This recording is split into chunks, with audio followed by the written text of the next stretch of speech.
Assalamu alaikum students. How are you all? Hope you all are fine and fit. In the last session, we had learned about clauses, right? About clause and types of clauses. In that, first we learned about main clause, right? Now, let's see about other clauses. Students, let's begin. Dependent clauses.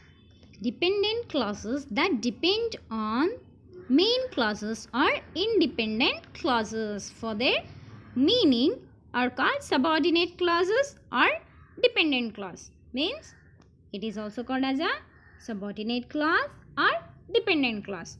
Dependent clause, they are called dependent clause because they depend on the independent clause for their meaning. Let's see with the example. He worked very hard and stood first in his class. He worked very hard. It's a independent clause. He worked hard and stood first in his class is dependent clause. And the easiest way of finding or identifying the dependent clause is always begins with subordinating conjunction like and, but, moreover, further, that, though, etc. Here we have one more example. Let's see, students. They went early in order to get their favorite seats. Here, the clause in order to get their favorite seats starts with subordinating conjunction. In order to get their favorite seats is dependent clause. They went early is an independent clause. Okay, students? In order to here is a subordinating conjunction which is joining the two clauses. Okay, let's see with one more example. Although he worked hard, he could not succeed. Although he worked hard, although is a subordinating conjunction, he worked hard, it's a dependent clause. And the other clause, he could not succeed, is the independent clause. A dependent clause always depends on the independent clause for its meaning. It can never exist without an independent clause. Like this, students, he worked very hard and stood first in his class. And it's a subordinating conjunction. He worked very hard, it's an independent clause, and stood first in his class, it's a dependent clause. Okay?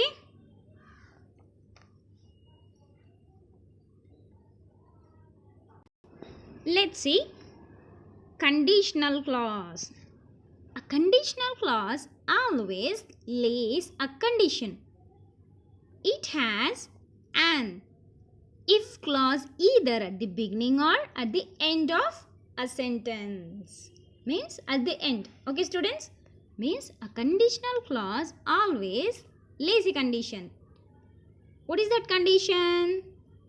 It has an if clause either at the beginning or at the end. Let's see with the example.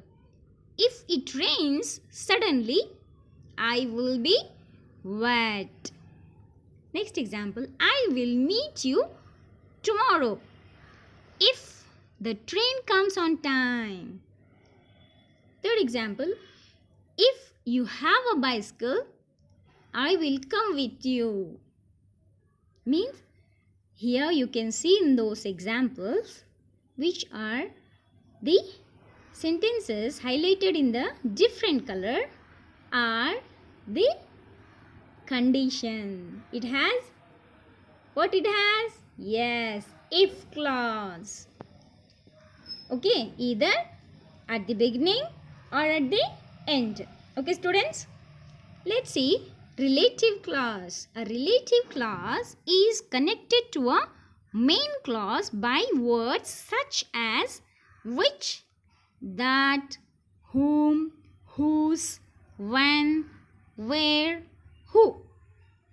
It gives more information about the person or thing we are talking about. Okay, let's see with the example. Layla lost the toy which was her favorite. Second example, my grandmother, who is 67, walks with the help of stick.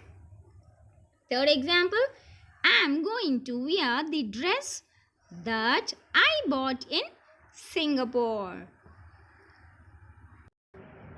Okay, students, in the examples, you can see the words which are highlighted in red. What are they? Right, those are the main clause words which are connected to a relative clause. Okay, which, who, that. What they'll give? They'll give more information about a person or a thing we are talking about.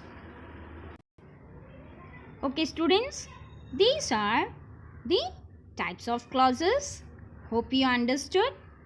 If you are not able to understood, you can watch the video twice or thrice and you are able to understood. Okay, let's stop here, students, our class. We will continue our class in next session. Till then, thank you. Allah Hafiz. Have a nice day.